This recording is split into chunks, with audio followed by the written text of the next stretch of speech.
10:30 बेले मो Brahmapur medical college hospital को जाइए विक्रम पंडा सहित देखा होता। विक्रम पंडा पेटरे एवं तांकर जो झाड़ा नली रे भीषण दरज होती से कहते से जड़े डॉक्टर आसते राउंड रे जे डॉक्टर आसते सहित कथबार्ता कली से तार पाइल्स को परीक्षा करने नेले जो जेहेतु विक्रम पंडा को जेल रो खाद्य दि जाऊँगी जड़े जिते हॉस्पिटल रे एडमिट होची पेशेंट होची ताको डाक्टर प्रेस्क्राइब खाद्य दवा कथा से कथा मु डाक्टर पाखर बुझिली जे डाक्तर निजे कहले जे तांको जेल रो खाद्य दि जाऊँगी जदि जड़े पाइल्स पेशेंट ताको जेल रे जदि मसला मसली खाद्य दि जाव ताहले तार अवस्था आहरी सांघातिक हम तेणु डाक्तर को कहीकि आसी डाक्तर कहते मुझे आप जेल रो डाइट अनुसार ताको रखंतु जड़े पाइल्स पेशेंट को किपरि चिकित्सा करा कथा से चिकित्सा दवा निहाती दरकार तेणु वर्तमान विक्रम पंडा पाइल्स चिकित्सा होता परवर्त अवस्था कौन करेंगे परवर्त अवस्था जना पड़े कौन आपने फाइल कौन करेंगे कि नेक्स्ट शुणु जदि डाक्तर होते स्पेशलिस्ट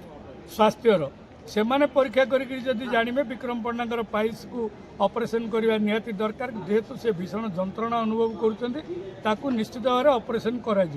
जहाँ डाक्तर परीक्षा कला कौन रिपोर्ट लिखिं डाक्तर ता परवर्ती अवस्था आम जापर जेहेतु ट्रिटमेंट होती घर लोक निहाती जन रहा आवश्यक हाँ से जेल वाला देता आम आज आउ थे कोर्टे गोटे मोडिफाई करने पिटिशन फाइल करूँ कोर्ट आउ थे से गोटे रिपोर्ट मागे जेल को तापर घर लोक जेहेतु नेशनल ह्यूमन राइट्स कमिशन गुड़े नजीर अच्छी गाइडलाइन अच्छी गाइडलाइन प्रकार जितेबाला कौन से मुदाला को जेल रु मेडिकल रे नहीं एडमिट करा जाए चिकित्सा से घर लोक सहित रही पारे किंबा सी जहाँ तार अति निजर लोक मैंने जो मानक से कह रक्त संपर्क आसिक एटेंड करें से आधार आज आम कोर्टे एक पिटिशन फाइल करूँ कोर्ट जेल को रिपोर्ट मागिक से आधार ऑर्डर कौन करेंगे जना पड़ो परवर्ती डिस्चार्ज कर शुणा कौन शुणु जनकर जदि स्वास्थ्य अवस्था खराब सी तो साधारण लोक नुह से जड़े पूर्वतन विधायक जड़े पूर्वतन विधायक जो आक्रोशमूलक भाव में सरकार करने चेष्टा करेंगे ताहले भविष्य भल हम ना कारण आमर संविधान रे आमको राइट देते right to health right to life right to liberty ये जिनस जदि आमर संविधान को जदि रक्षा न कर पारिबा ताहले ता विरुद्ध निश्चित भाव में गण संग्राम हम गण आंदोलन व्यापीब